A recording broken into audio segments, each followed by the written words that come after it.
Good morning बच्चों। बेटा अपन ने वर्धन वंश पढ़ा, हर्षवर्धन पढ़ लिया अपन ने। और हमने देखा कि हर्षवर्धन तक जो है भारत एक छत्र राज्य था, और हर्ष ने ही जो है हर्ष ही अंतिम शासक था जिसने भारत पर एक छत्र राज्य किया था। हमने देखा था कि हर्ष निसंतान था, उसके कोई पुत्र नहीं था और उसने किसी को अपना उत्तराधिकारी भी घोषित नहीं किया था। इसलिए हर्षवर्धन के बाद जो है भारत का विशाल साम्राज्य छिन्न भिन्न हो गया, टुकड़ों में हो गया, और अलग अलग वंशों के राजाओं ने जहाँ जिसका दाव चला वहीं पर जो है अपने राज्य स्थापित कर लिए। इस प्रकार उत्तर भारत और दक्षिण भारत में कई राजवंश हुए जिन्होंने भारत पर शासन किया। उसमें हम पढ़ेंगे पाल, राष्ट्रकूट, प्रतिहार, चोल, चालुक्य, पल्लव। ये जो है उत्तर भारत और दक्षिण भारत के राजवंश है जो उस समय सत्ता में थे। लेकिन उस समय भारत की एकता स्थापित नहीं थी। एकता हर्षवर्धन के समय से ही समाप्त हो गई थी। और ये राज जो थे पाल, प्रतिहार, राष्ट्रकूट, चोल, चालुक्य, ये राजवंश ही आपस में जो है अपने साम्राज्य विस्तार के लिए आपस में लड़ते झगड़ते रहते थे। तो अब हम इनके बारे में देखेंगे। ये जो है आज का टॉपिक हमारा पाल वंश। ये उत्तर भारत का राजवंश है।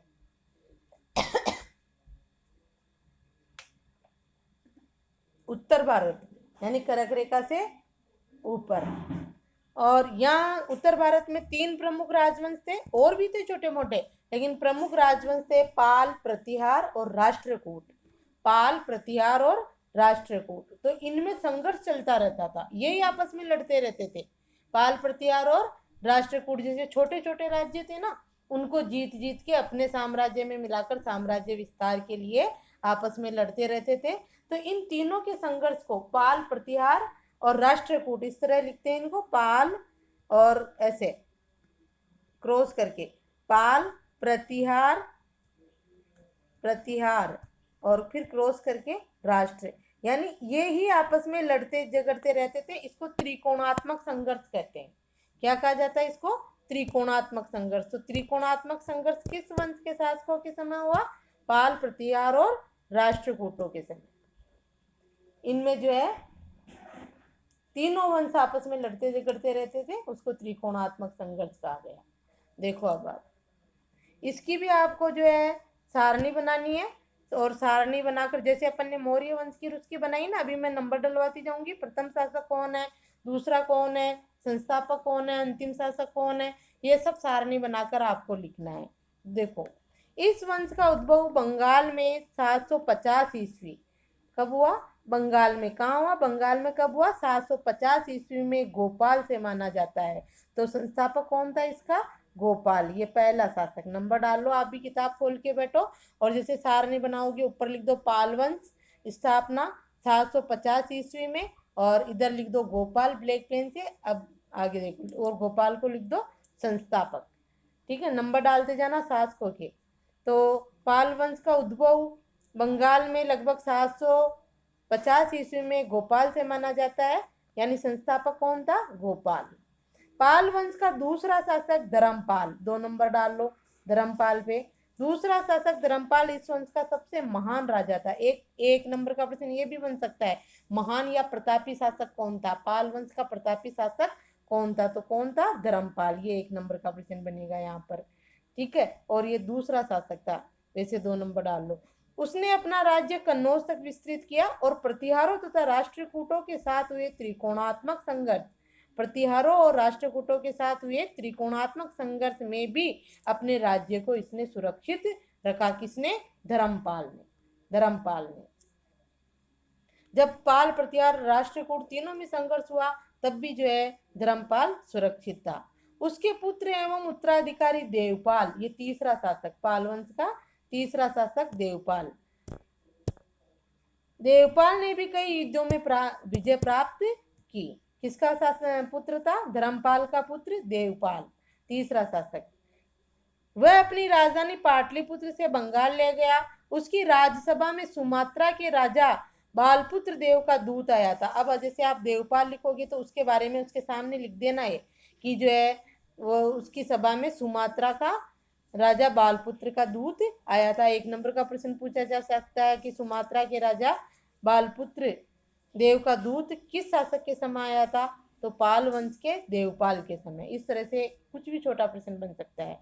देवपाल 810 से 850 ईस्वी के बाद पाल वंश की राज्य शक्ति शासकों की निर्बलता तथा गुर्जर प्रतिहार राजाओं के आक्रमण के कारण क्षीण होने लगी। अब देखो क्या हुआ, देवपाल के बाद जो तीसरा शासक था देवपाल, उसने 810 से 850 ईस्वी तक शासन किया, और उसके बाद देवपाल के बाद यानी 850 ईस्वी के बाद जो है पाल वंश के शासकों की शक्ति क्षीण होने लगी, यानी पाल वंश के शासक कमजोर होने लगे। किसके आक्रमणों से? गुर्जर प्रतिहार राजाओं के आक्रमणों से। अब आप यहाँ ध्यान से देखोगे, अपन पाल वंश पढ़ रहे हैं, तब प्रतिहार भी इसी का समकालीन है। आगे चोल चालुक्य ये पढ़ेंगे दक्षिण भारत की, ये भी इसी के समकालीन है, तो आपस में मिले जुले रहेंगे ये। तो गुर्जर प्रतिहार के आक्रमणों से पाल वंश की शक्ति क्षीण होने लगी। नव्य राजा महिपाल, अब तीसरा तो देवपाल था, धर्मपाल महान प्रतापी शासक था, उसके पास देवपाल, और देवपाल के बाद आने वाले शासक कमजोर थे, तो गुर्जर प्रतिहारों ने जो है पाल वंश के कई राज्यों पर अपना अधिकार कर लिया था। अब तीसरे के बाद आता है सीधा आपके नौवा राजा, नौवा शासक महिपाल। इधर तो आप 4 नंबर डाल देना, लेकिन सारणी में, लेकिन लिखोगे नौवा राजा महिपाल। प्रथम के राज्यकाल में चोल राजा राजेंद्र प्रथम, देखो आ गया ना चोल, जो दक्षिण भारत का राजा था, दक्षिण भारत के राजवंशों में पढ़ेंगे हम उसको, तो उसने आक्रमण कर दिया। चोल राजा राजेंद्र प्रथम ने लगभग 1023 ईस्वी में गंगा तक के प्रदेशों को जीत लिया। इसमें अंडरलाइन कर लो आप, 1023 ईस्वी में गंगा तक के प्रदेशों को जीत लिया, इसलिए राजेंद्र प्रथम को गांगेय कौंड की उपाधि मिली हुई है कि वो जो है दक्षिण भारत का राजा था, लेकिन उत्तर में वो गंगा तक के प्रदेशों तक पहुंच गया। वर्तमान में उत्तर प्रदेश बिहार में गंगा है, वहां तक पहुंच गया जीतता जीतता अपने साम्राज्य का विस्तार करता हुआ। कौन? राजेंद्र प्रथम, जो चोल राजा था दक्षिण भारत के राजवंशों का। क्योंकि पाल शासकों की शक्ति क्या हो गई थी? क्षीण हो गई थी।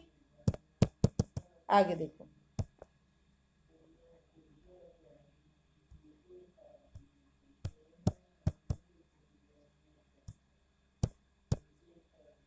बारहवीं शताब्दी के मध्य तक पाल वंश की शक्ति क्षीण हो गई।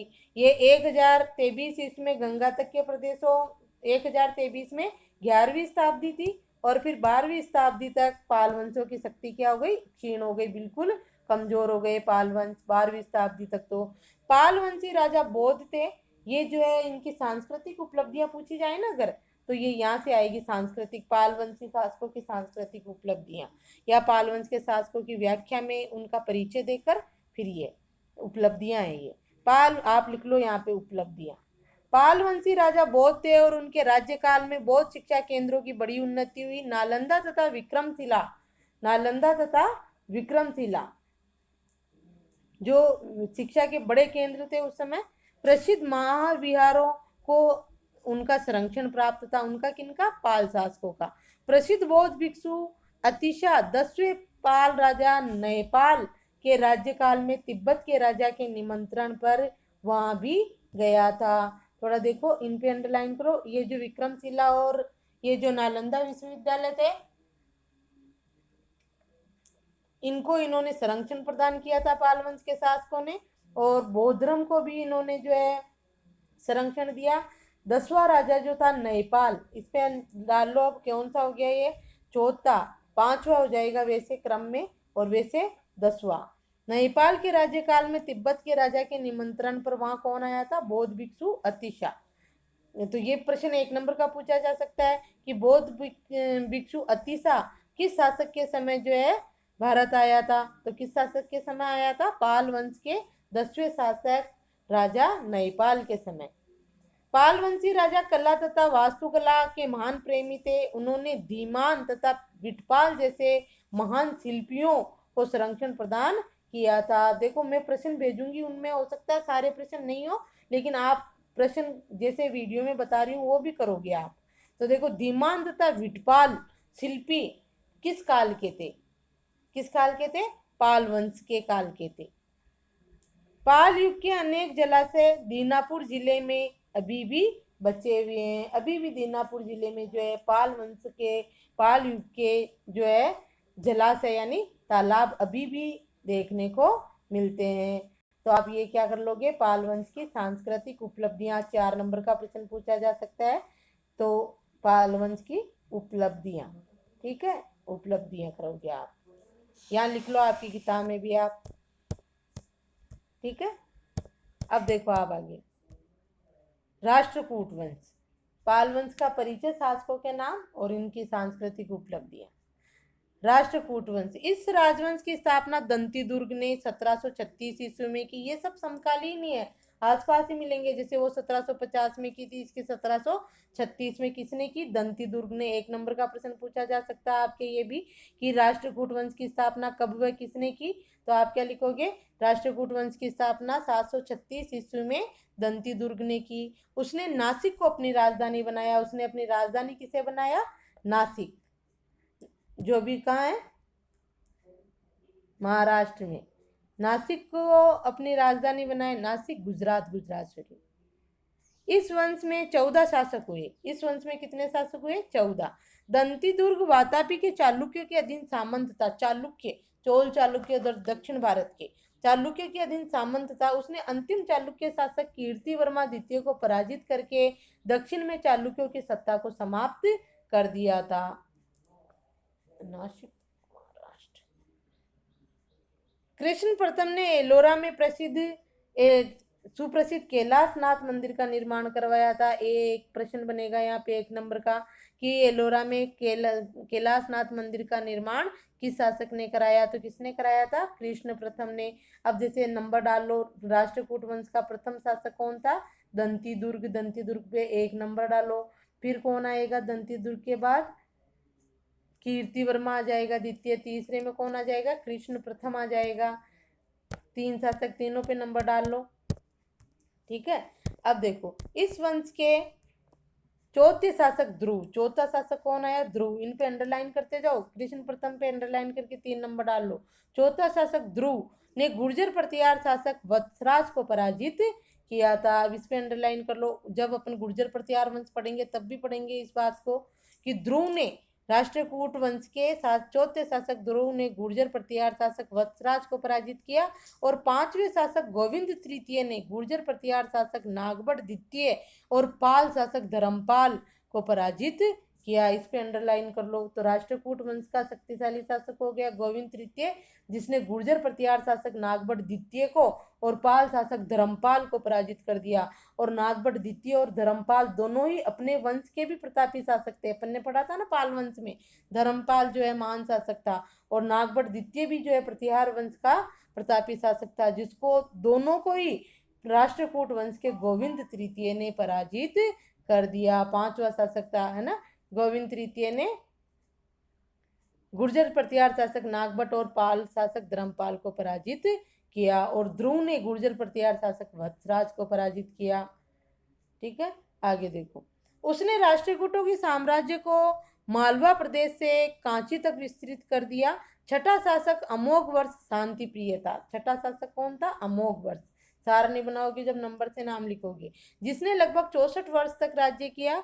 उसी ने म्यानखेत, मालखेड़ को राष्ट्रकूटों की राजधानी बनाया। अब इस पे भी अंडरलाइन कर लो, प्रश्न पूछा जा सकता है 1 नंबर का। 1 नंबर के प्रश्न हर लाइन से बनेंगे आपके, थोड़ा ध्यान से करोगे आप। म्यानखेत को राजधानी किस शासक ने बनाया, तो किसने बनाया, अमोघ वर्ष ने, जो शांति प्रिय था। 64 वर्षों तक उसने आराम से शासन किया। साम्राज्य विस्तार के लिए वो ज्यादा लड़ता झगड़ता नहीं था। कौन, अमोघ वर्ष। आगे देखो, अरब यात्री सुलेमान ने अमोघ वर्ष की गणना विश्व के तत्कालीन 4 महान शासकों में की थी। अरब यात्री सुलेमान आया था। सुलेमान ने जो है अमोघ वर्ष की तुलना विश्व के उस समय तत्कालीन यानी उस समय के जो शासक थे, महान शासक, उनमें जो है अमोघ वर्ष की तुलना की थी। किसने, अरब यात्री सुलेमान ने। कृष्ण द्वितीय एवं इंद्र तृतीय ने कन्नौज के तत्कालीन शासक, कृष्ण द्वितीय और तृतीय, अब नंबर डालते जाना, जैसे कौन सा शासक था, ये छठा शासक था अमोघ वर्ष। 7वां हो जाएगा कृष्ण द्वितीय, 8वां हो जाएगा इंद्र तृतीय, इस वंश के शासक।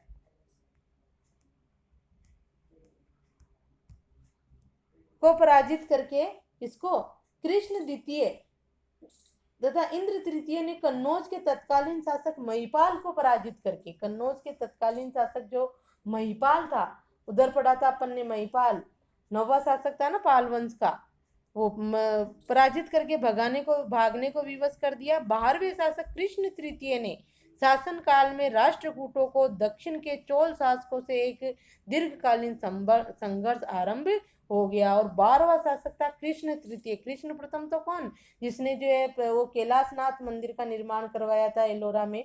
फिर कृष्ण द्वितीय आ गया जिसने महिपाल को हराया था।